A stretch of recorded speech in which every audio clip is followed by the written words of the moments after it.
এই পৃথিবীতে কিছু মানুষ আছে তাদের উপরে ভারত খুশি, যেমন তাদের ভেতরে আমাদের সাবেক প্রধানমন্ত্রী শেখ হাসিনা, ওনার উপরে ভারত খুশি।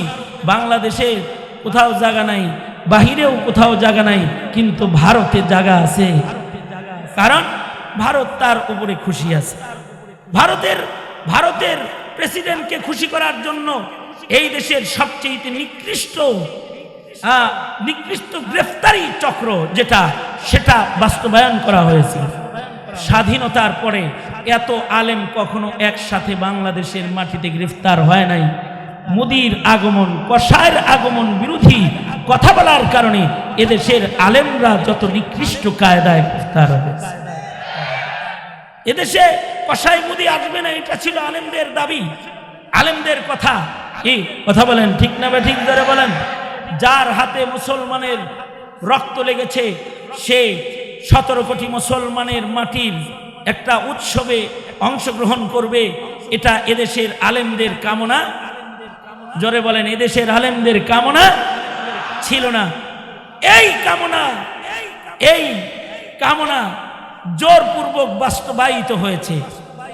এই কামনার বিপক্ষে যারা ছিল তাদের রক্তে জমিন লাল হয়েছে। ব্রাহ্মণবাড়িয়াতে শহীদ হয়েছে, হাটহাজারীতে শহীদ হয়েছে, দেশের বিভিন্ন জায়গায় পঞ্চগড়ে শহীদ হয়েছে। এই আন্দোলনে অংশগ্রহণ করতে গিয়ে গুলি খেয়ে মাসুম বাচ্চারাও শাহাদাত বরণ করেছে। এমনকি তখনকার গুলাগুলিতে কিছু পথচারী মহিলা ও ছাত্ররাও শাহাদাত বরণ করেছে। কেন? মোদি আসতে পারবে না, এটা কেন বলা হলো? শুধুই মাত্র এই অপরাধে। মোদিকে খুশি করতে গিয়ে যখন এদেশের সর্ববৃহৎ উলামা গোষ্ঠীকে গ্রেফতার কার্য শেখ হাসিনা করেছে, তখন তার উপরে, শেখ হাসিনার উপরে খুশি হয়ে গেছে ভারত। কেউ জায়গা না দিলেও ভারত জায়গা দিয়ে দিয়েছে। কিন্তু এই পৃথিবীতে কিছু মানুষ আছে, এদের উপরে আসমানের মালিক আল্লাহ রাজি খুশি। আল্লাহ তাআলা তাদেরকে মরার সাথে সাথে জান্নাত দান করবে। তাদের দুনিয়ার নকল হায়াত শেষ হবে, তাদেরকে আল্লাহ তাআলা জান্নাতের স্থায়ী হায়াত দান করবে। আল্লাহু আকবার জোরে করে বলেন। কারণ তাদের উপরে খুশি কে? জোরে আওয়াজ করে বলেন, তাদের উপরে খুশি কে? যাদের আল্লাহ জান্নাত দিবেন তাদের উপরে আল্লাহ খুশি। পৃথিবীর হায়াতটা তাদের শেষ হবে। দুনিয়ার হায়াত তো খুব নগণ্য হায়াত, এটা কেউ কম কেউ বেশি এরকম পায়। অল্প কিছুদিন দুনিয়ায় সুখে দুঃখে দিন কাটায়, এরপরে মৃত্যুর মাধ্যমে মানুষের বিদায়ী যাত্রা শুরু হয়। যারা আল্লাহকে খুশি করে পৃথিবী ছেড়ে বিদায় নিয়ে চলে যায়, আল্লাহরে খুশি করে যারা বিদায় নিয়ে চলে যায়, তাদেরকে আল্লাহ তাআলা জান্নাতের চিরস্থায়ী হায়াত দিয়ে দেয়। ক্ষতিগ্রস্তদের ভেতরে তাদের আল্লাহ তাআলা গণনা করে না। আল্লাহু আকবার বলেন। মৃত্যুর মাধ্যমে তো মানুষের ক্ষতি হয়, মৃত্যুর মাধ্যমে ক্ষতি হয় না? মৃত্যুর মাধ্যমে স্বজন হারায়, মৃত্যুর মাধ্যমে জীবন হারায়, মৃত্যুর মাধ্যমে নিজের সম্পদ অন্যের হয়ে যায়। সব মানুষ মরণশীল, সবার হায়াত ফুরায়, কিন্তু মরণের মাধ্যমে কিছু মানুষ আছে শুধু হারায় না, তারা অর্জনের পথে আগায় যায়।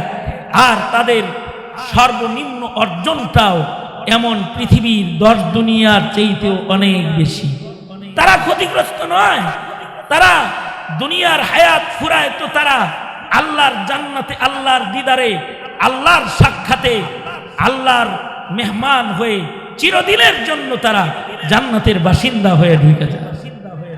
যেই মানুষটা আল্লাহরে খুশি করে জান্নাতে চলে যায়, ওই মানুষটাই সফল মানুষ। তার উপরে হতে পারে আমেরিকা নারাজ, হতে পারে তার উপরে ভারত নারাজ, হতে পারে তার উপরে সরকার নারাজ, হতে পারে তার উপরে তার সমাজ নারাজ, হতে পারে তার উপরে তার ঘরের মানুষও নারাজ, কিন্তু মহান আল্লাহ তার উপরে খুশি। সে মৃত্যুর সাথে সাথে লাভবান মানুষের খাতায় তার নাম চলে যাবে, আল্লাহর জান্নাতের মেহমান সে হয়ে যাবে। ওইরকম একটা জান্নাতের মেহমান হইয়া যদি কবরে যাওয়া যায় তবেই তো সফলতা, ঠিক কিনা জোরে বলেন। আমরা তো সবাই মরবো, কিন্তু মরার আগে ওই রকম লাভবান হয়ে মরতে পারলে আমাদের জিন্দেগি সফল, ঠিক না? ওই রকম একটা লাভবান মরণ কার কার দরকার? কার কার দরকার? দুহাত উঁচু করে বলেন, কার কার দরকার? আমাদের সবার দরকার। আল্লাহকে সাক্ষী রেখে বলছি যে আমাদের সবার ওইরকম একটা লাভবান একটা মরণ আমাদের দরকার। আল্লাহ আপনি আমাদেরকে কবুল করে নেন। জোরে বলেন আমিন। আরো জোরে আওয়াজ করে, জোরে চিল্লায় জোরে বলেন। জবানের আওয়াজ খুলে, জবান খুলে উঁচু আওয়াজে চিৎকার করে জোরে বলুন আমিন। ওই রকম একটা লাভবান মরণ আমাদের হায়াতে কেমনে হতে পারে, এই কথাটা বলবার জন্য আপনাদের সামনে আমি আল্লাহর কালামের 103 নম্বর সূরাতুল আসর তেলাওয়াত করেছি। আমরা যেন লাভবান হয়ে বিদায় নিয়ে চলে যাই, আমরা যেন ক্ষতিগ্রস্ত না হয়ে যাই, আমরা যেন ধ্বংস না হয়ে যাই, আমরা যেন ধ্বংসের ভেতরে বিপদে পড়ে না যাই, আমরা যেন সফলতার রাজ মুকুটটা পাই, আমরা যেন আল্লাহর জান্নাতের রাস্তার দরজায় মরণটা পাই, আর সোজা মরণ দরজা দিয়ে যেন আল্লাহর কাছে আল্লাহর জান্নাতে চলে যেতে পারি। এইটা কেমনে সম্ভব? সংক্ষেপে এই কথাটা বলার জন্য সূরাতুল আসর পড়েছে। সূরাতুল আসরটা নাজিল হওয়ার দিক দিয়ে আল্লাহর কালামের 114 নম্বর 14টা সূরার ভেতরে নাজিল হওয়ার দিক দিয়ে 13 নম্বর, কিন্তু সূরার সিরিয়ালে 103 নম্বর। 13 নম্বরে নাজিল হয়েছিল সূরা হিসেবে সূরাতুল আসর। 13 নম্বর নাজিল হওয়ার দিক দিয়ে সিরিয়াল, আর কোরআনের সিরিয়াল হলো 103 নম্বর। এর ভেতরে আয়াত আছে মাত্র 3টা। যারা মক্তবে যাতায়াত করেছে তাদেরও এই সূরা মুখস্থ হয়ে গেছে। ছোট্ট একটা সূরা, তার ভিতরে মাত্র 3টা আয়াত আছে। এই 3 আয়াতের ভেতরে আমরা কেমনে লাভবান হব, আমাদের সন্তান কেমনে লাভবান হবে, আমাদের সমাজ কিভাবে লাভবান হবে, আমাদের রাষ্ট্র কিভাবে ধ্বংসাত্মক অবস্থার থেকে রেহাই পাবে, আমরা কিভাবে ধ্বংস থেকে বাঁচতে পারবো, সব ছোট্ট করে আল্লাহ তাআলা প্যাকেট করে এই ছোট্ট সূরার ভেতরে আল্লাহ তাআলা বর্ণনা করেছে। আল্লাহু আকবার জোরে করে বলেন। সূরার নাম সূরাতুল আসর। সূরার নাম কি? জোরে আওয়াজ করে বলেন, সূরার নাম কি? সূরাতুল আসর। সূরার শুরুতে আল্লাহ তাআলা আসরের কসম করেছেন, ওয়াল আসর। আল্লাহ বলেন আসরের কসম। সূরার শুরুতে কসমটা আছে ওয়াল আসর। কখনো কখনো আল্লাহ তাআলা আল্লাহর কুরআনে কসম করে করে কথা বলেছেন। আল্লাহ তাআলা কসম করে কথা বললেন কেন? আমরাও আমাদের কথায় কখনো কখনো কসম করি। আমরা কসম করি, আমাদের কসমের উদ্দেশ্য হলো আমরা আমাদের কথাকে মানুষকে বিশ্বাস করানোর জন্য কসম খাই। আই তুই এই কাজটা করেছস, না করি নাই, না তুই করছস, না করি নাই, না তুই ছাড়া এমন আকাম আর কেউ করতে পারে না, না খোদার কসম করি নাই। খোদার কসম করে করি নাই বলার সাথে সাথে কথাটা মজবুত শক্ত হয়ে গেছে। এবার যিনি বারবার অপবাদ দিতেছিল সে বলে, ঠিক আছে কসম করে যেহেতু বলছস তাহলে কথাটা মনে হয় সত্য। তার মানে আমাদের প্রচলনে, আমাদের মুখে, আমাদের ভাষায় কসম করলে কথাটা শক্ত হয়, কসম করলে আমাদের কথা বিশ্বাসের উপযুক্ত হয়, কসম করলে আমাদের কথা মানুষে খায়, বিশ্বাস কইরা লয়। এ কারণে মানুষ তার কথা চালানোর জন্য, বিশ্বাস করার জন্য কসম খায়।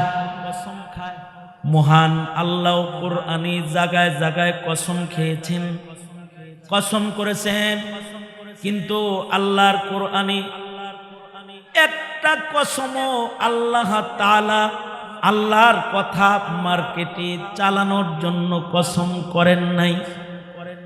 আল্লাহ তাআলা কসম করে করে কসমের দ্বারাও মানুষকে আল্লাহ তাআলা বিশেষ বিষয় সতর্ক হওয়ার জন্য আল্লাহ তাআলা মানুষকে দৃষ্টি আকর্ষণ করেছেন। বিশেষ বিশেষ বিষয়ে দৃষ্টি আকর্ষণ, দৃষ্টি আকর্ষণের জন্য, বিশেষ বস্তুর দাম বুঝাইবার জন্য ওই বিশেষ বস্তুর নামে আল্লাহ তাআলা কোরআনে জায়গায় জায়গায় কসম করেছেন। কারণ হলো একটু চা দিতে গেল, কারণ হলো আল্লাহর কথা এটা কসম দিয়ে বিশ্বাস করার লাগে না। কালামুল মুলুকি, মুলুকুল কালাম, বাদশার কথা তো কথার রাজ্যের বাদশা, বাদশার কথা কোনোদিন কসম করে বিশ্বাস করার লাগে না। ওমান আসদাকু মিনাল্লাহি কিলা, আল্লাহর চাইতে বেশি সত্য কথা বলনেওয়ালা কি কেউ আছে নাকি, যে তার কথাকে সত্য বানাইতে আবার কসম জোড়া দেওয়া লাগবে না।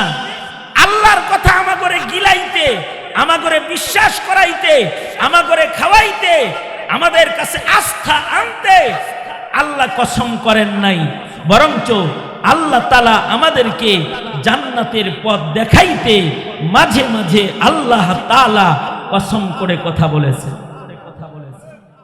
ওই রকমই একটা কসম হলো ওয়াল আসর। কোন দামি জিনিসের কসম আল্লাহ কোরআনে করেছেন, যত দামি জিনিসের কসম কোরআনে আল্লাহ করেছেন তার ভেতরে একটা দামি জিনিস হলো আসর। তাই আসরের কসম করে আমাদের সকলকে আসরের দিকে দৃষ্টি আকর্ষণ করেছেন। হতে পারে আল্লাহ তাআলা আসরের নামাজের কসম করেছেন, হইতে পারে যে আল্লাহ তাআলা আসরের নামাজের কসম করেছেন। 5 ওয়াক্ত নামাজ অনেক মূল্যবান।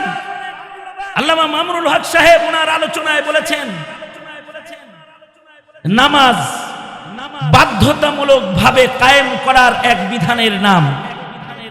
যখন কেউ ক্ষমতায় যাবে তখন তার ক্ষমতা বল দিয়ে সে নামাজ কায়েম করবে।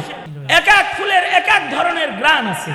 সুতরাং আলোচনা যেহেতু আমি ঢুইকা পড়ছি আলোচনার ভেতরে, আর আমার কথাগুলো শুনলে আশা করি আমার প্রজন্মের সন্তানদের উপকার হবে, তাই আমি মনোযোগ আকর্ষণ করছি মুতাওয়াজ্জিহান ইলা জিহাতিল এই হুজুর।